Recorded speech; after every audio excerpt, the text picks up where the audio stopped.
The Inflation Reduction Act offers a public spending strategy for battling climate change in the U.S. The United Nations Climate Summit in Egypt last week saw U.S. President Joe Biden's promising message for the American effort to fight climate change by cutting greenhouse gas emissions, with the Inflation Reduction Act, IRA, at the center of that claim. The IRA was clear evidence of climate commitments to assuage doubt among skeptical delegates. The world has seen sharp direction changes from the U.S. in terms of its promises to cut greenhouse gas emissions and to fight climate change.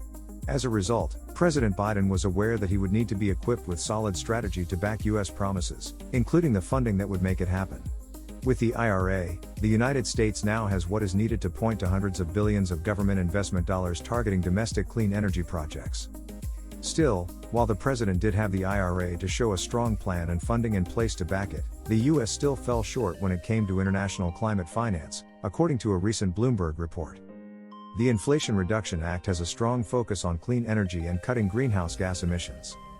The recent IRA enactment has poured hundreds of billions of dollars into slashing American greenhouse gas, GHG, emissions, with a primary focus on clean energy, carbon capture and conservation. This has placed the country back on track to fulfill the Paris Agreement pledge for cutting emitted GHGs by at least half by 2030.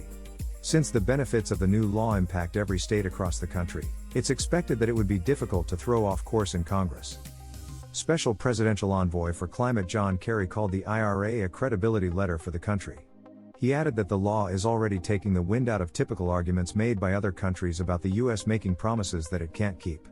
The massive amount of funding in the act also provided President Biden with a notable political shot in the arm ahead of the midterm elections, helping to drive Democratic voters, which derailed predictions that Republicans would experience sweeping gains, said the Bloomberg report.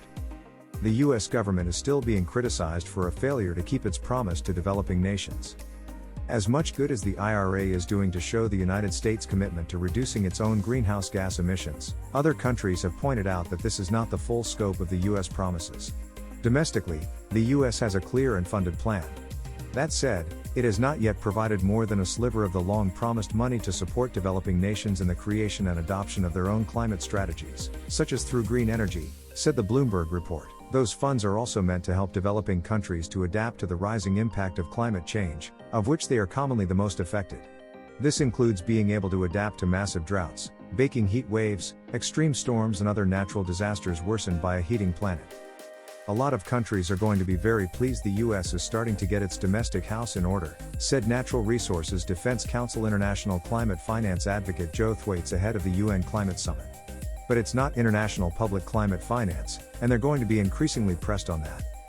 Wealthier nations, including the U.S., have far from kept their promise of an annual $100 billion in finance for combating climate change and reducing greenhouse gas emissions. That money was supposed to start moving in 2020. That said, it is the United States that has fallen behind by the most, having added about $1.7 billion to that cause in 2020. Thank you for following LIN. Make sure to hit subscribe and sign up for our weekly newsletter today.